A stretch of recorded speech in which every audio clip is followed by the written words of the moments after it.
Hello students, have a nice day to all. Hope you all well. Today we are going to learn about Unit 1 lesson Organ System. Let me start our lesson. In this lesson we will study about different organ systems and their functions of our body. First we have to know what is organ system. A group of organs work together make up an organ systems. Each organ system perform a definite function. Next, we have to learn some important terms in this lesson. Let's see. First one, digestion. The process of conversion of complex food molecules into simpler food molecules. Next one, excretion. It is a process of removal of waste products from our body after we eat the food. Next one is respiration. We need oxygen to survive our life. Our body gets oxygen through this process only. We will see about our main topic, different organ systems. In this we have digestive system, respiratory system, circulatory system, excretory system and nervous system. Let us discuss about digestive system. The digestion process is involved in this system. The food we eat consists of carbohydrates, that is a complex molecule. So this can be converted into a simpler molecule called glucose. Then protein is converted into amino acids, fats are converted into fatty acid and glycerol. Finally, these simpler molecules will give us energy to our body. From this way, we are getting energy after eating the food. Digestive system can be divided into two main parts. They are digestive tract and digestive gland. Let's see digestive tract. It is also known as alimentary canal.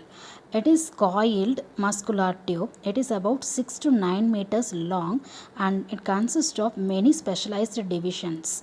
They are mouth, buccal cavity, pharynx, esophagus, stomach, small intestine, large intestine, rectum and anus. Next we'll see digestive glands. Three important digestive glands associated with the process of digestion. They are salivary glands, pancreas, liver. Let's see about salivary gland. Salivary glands secrete saliva which moistens the food. Saliva contains enzymes which break down complex starch into simple carbohydrate molecules. Next one is pancreas. It produces pancreatic juice which contains digestive enzymes for digesting fats, proteins and carbohydrates. Next one is liver. Liver produces bile for the digestion of fat. Next, we will discuss about our respiratory system. This system provides oxygen to the tissues of the body and removes carbon dioxide from the tissues. There are three major parts forming this system. First one, airway, second one, lungs, and third one is muscles of respiration. Let's see their functions one by one. First, we will see about airway. The airway includes the nasal cavity, pharynx, larynx, trachea, bronchi and lungs. It carries air between the lungs and the surroundings. Next, lungs. The lungs are the primary organs of the respiratory system. They are paired cone-shaped organs. They are located near the backbone on both sides of the heart. Third one is muscles of respiration. This include diaphragm and intercostal muscles. They act as pump and push the air in and out of the lungs during breathing. Next, we will see about our circulatory system. In this system, blood is circulated to transport oxygen and supply nutrients to each part of the body. Our circulatory system consists of heart, blood and blood vessels. Let's see their functions now. Next, we will see about human heart. It is a hollow muscular organ It is conical in shape. It is covered with double-walled membrane called pericardium. There is space between these membranes is filled with pericardium fluid. So this fluid will protect the heart from shocks. Heart is placed inside the thoracic chamber, that is a rib cage, in between the two lungs. Let's see the functions of heart. The heart is divided into four chambers. Two upper chambers are called atria or auricles. Two lower thicker chambers are called ventricles. The upper and lower chambers of the heart are separated by a muscular wall or tissue is known as auriculoventricular spectrum. The right side of the heart receives deoxygenated blood from various parts of our body and pumps to the lungs for oxygenation. The left side of the heart receives oxygenated blood from the lungs and pumps to different parts of our body. Next, we'll see about blood. Blood transports nutrients, oxygen, waste and hormones. The volume of blood in human adults is 4 to 5 liters. It regulates our water level and body temperature. It is pumped throughout the body by the heart. It takes oxygen to tissues and cells and finally reaches the lungs to take oxygen again. Next, we will see about blood vessels. It consists of arteries and veins. Arteries carries oxygenated blood except pulmonary artery. Veins carries deoxygenated blood except pulmonary vein. Pulmonary artery which carries deoxygenated blood from the heart and pulmonary vein carries oxygenated blood to the heart. Next, let's see about our excretory system. This system removes the waste products from our body.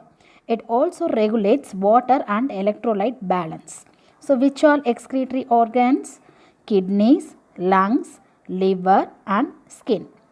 This system consists of kidneys, ureters and urinary bladder. Let's see its functions one by one now. Next, we will move on to the structure and functions of kidneys. Kidneys filter the blood to remove waste and produce urine. The kidneys are a pair of dark red bean-shaped organs placed behind the abdomen on either side of the vertebral column. An average adult's kidney measures about 12 cm in length, 6 cm in width and 3 cm in thickness. Right kidney is slightly lower than the left kidney. Each kidney is covered by a fibrous membrane called capsule. The kidneys are made up of millions of excretory units called nephrons, which are the structural and functional units of the kidneys. Next, we will discuss about the function of urinary bladder. It is sac-like in shape and acts as a temporary storage organ of urine. Urine entering the urinary bladder from the ureters slowly fill the hollow space inside the bladder. Then urine is expelled from our body through the urethra. Next, we'll see about ureters. Two ureters connect the kidneys with the urinary bladder. Urine formed from each kidney reaches urinary bladder through ureters. Let us see our last part of this session is nervous system. Nervous system is an integration of nerves and specialized cells called neurons. The human nervous system is divided into central nervous system and peripheral nervous system. Let's see its functions now. Let us discuss about central nervous system. Look at the picture. Central nervous system consists of the brain, the spinal cord and the nerves. Let us see about brain. Yes, what is the main function of our brain? It is thinking, reading and writing. The brain is covered by three membranes called meninges. They are dura mater, arachnoid membrane and pia mater. The brain is kept in a bony case called cranium or skull. It is made up of 8 immovable bones. The brain is made up of millions of functional units called neurons. Next, we'll see about the parts and functions of brain. Human brain is divided into 3 major parts. They are forebrain, midbrain and hindbrain. Look at the picture. The yellow part is forebrain. The forebrain is also known as cerebrum. So, this forebrain consists of cerebrum, thalamus and hypothalamus. So, it is the largest part of the brain and also it is the center of human memory and it is responsible for intelligence, imagination and reasoning. Next, we'll move on to the midbrain. Look at the picture. The green part is cerebellum. Cerebellum is also known as midbrain because it is present middle of the brain. So that the name comes as middle brain. It lies behind the cerebrum. It coordinates the movements of the muscles of our body and also helps to maintain the balance of our body. Next one is hindbrain. It is otherwise known as medulla oblongata. Look at the picture. The purple color shows medulla oblongata. The hindbrain comprises of pons and medulla oblongata. It is also called the brain stem.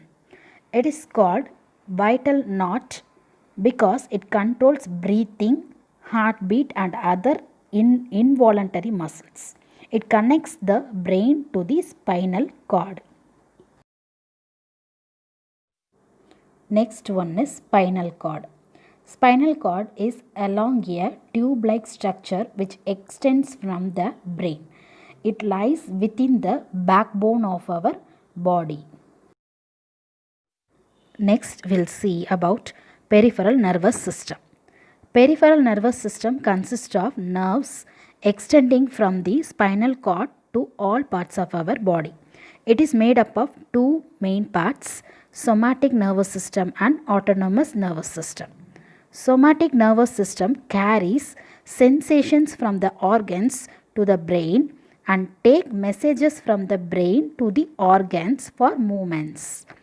Autonomous nervous system controls the nerves of the inner organs of our body. Students, hope you all understand this lesson.